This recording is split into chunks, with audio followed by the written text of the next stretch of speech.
آج اگر ہم اپنے گھر میں بیٹھ کے اپنی مسجد میں بیٹھ کے حضور کی صورت میں انعام خداوندی کا شکریہ ادا کرتے ہیں تو اللہ کی رحمتوں سے بعید نہیں کہ اللہ فرشتوں سے کہے دیکھو صدیاں بیت گئیں یہ آج بھی شکرانہ ادا کر رہے ہیں اور یہ بات میری اور آپ کی بخشش کی ضمانت قرار پائے۔ تو حضور کی صورت میں جو انعام ہوا، حضرت حسان بن ثابت اکثر کہا کرتے تھے منّا علینا ربنا ام بعث فینا محمدا، ہمارے رب نے ہمارے اوپر احسان کر دیا ہے کہ محمد عربی عطا کر دی ہے۔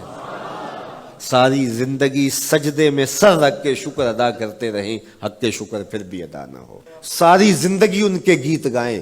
میں ایک رات کے میلاد کا صرف قائل نہیں ہوں کہ ایک رات میلاد کر لو اور پورا سال چھٹی، ساری زندگی حضور کا نام جپو، ساری زندگی حضور پہ درود پڑھو، لمحہ لمحہ حضور کے ذکر کا چراغاں کرو۔ صرف اپنے گھروں اور اپنے بازاروں میں جھنڈیاں ہی نہ لگاؤ بلکہ دل کے ایک ایک پرت پہ نام محمد کی جھنڈی لگاؤ۔ صرف منڈیروں پہ چراغاں ہی نہ کرو بلکہ دل کی اندھیر گلیوں میں بھی حضور کے نام کا چراغاں کرو، حضور پہ درود پڑھو، حضور کا ذکر کرو، اپنے بچوں کو بٹھا کر کے حضور کے قصیدے سناؤ، حضور کی شانیں سناؤ، حضور کی سیرت بتاؤ انہیں۔ اپنے گھر کے ماحول کے اندر، اپنی مسجد میں، اپنی گلی میں، اپنے دوستوں میں حضور کا ذکر کرو۔ دوستوں آپس میں بیٹھو تو کہو یار اللہ کا کتنا کرم ہو گیا کہ اللہ نے ہمیں حضور عطا کر دیا۔ دوستوں میں بیٹھے جب یوں بات کرو گے تو اللہ کی رحمتیں کس قدر تمہارے اوپر برسیں گی۔ اپنی عقیدتوں کا اظہار کرو، وہاں کمیت نہیں دیکھی جاتی، وہاں کیفیت دیکھی جاتی ہے، وہاں مقدار نہیں دیکھی جاتی، وہاں معیار دیکھا جاتا ہے۔ وہ چہرہ اور چہرے کا تل نہیں دیکھتے، وہ بندے کا دل دیکھتے ہیں، وہ دیکھتے ہیں کون کس خلوص کے ساتھ محبت لے کر کے آیا ہے۔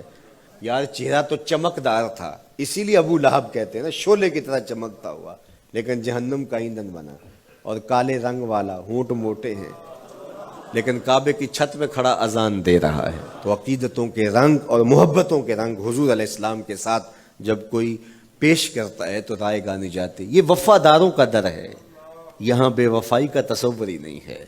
وہ ہاتھ پکڑتے ہیں تو پھر چھوڑتے نہیں ہیں، اس لیے ان سے محبت کا ربط قائم کیجیے، اپنی اولادوں کو حضور کا پیار سکھائیے، اپنے گھروں میں میلاد کیجیے۔ لازم نہیں ہے کسی عالم دین کوئی بولا ہو، آپ اپنے گھروں میں حضور علیہ السلام پر درود پڑھیے گا، بچوں کو بٹھائیے گا اور حضور کی سیرت کا کوئی واقعہ ان کو سنائیے گا۔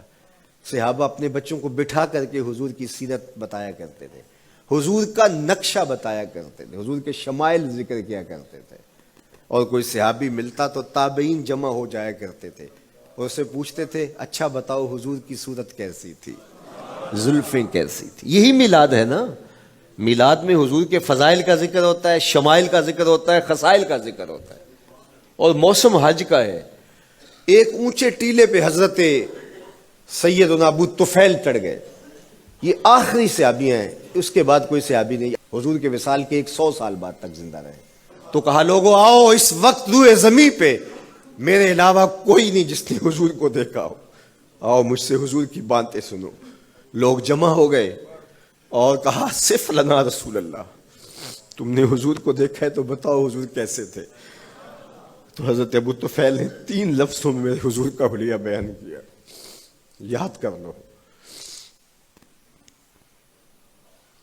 حضرت ابو طفیل نے کہا کان رسول اللہ صلی اللہ علیہ وسلم ابیض ملیحا مقصدا، ایک تو چٹے رنگ کے تھے، ایک تو حضور کا رنگ گورا تھا، دوسری بات ملیحا حضور کا حسن نمکین تھا، اور تیسرا مقصدا حضور متوازن تھے، نہ قد لمبا نہ قد پست، سوا صدر والبطن، سینہ اور پیٹ برابر، لیسا بالطویل الممغط ولا بالکثیر المتردد، نہ پست کے عجیب دکھائی دیں نہ اتنے لمبے کے عجیب لگیں بلکہ درمیانہ قد، لیکن اذا جامع القوم غامرہم، سن لو حضور کا قد تو درمیانہ تھا لیکن جب لوگوں کے درمیان چلتے حضور کے کندھے لوگوں کے سروں سے اونچے دکھائی دیتے۔ یہ اللہ نے شان دی اپنے محبوب کو۔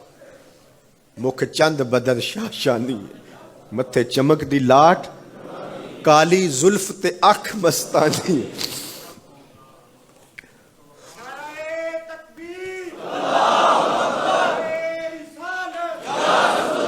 کالی زلف تے اکھ مستانی ہے، مخمو رکھی ہن مد بھریاں۔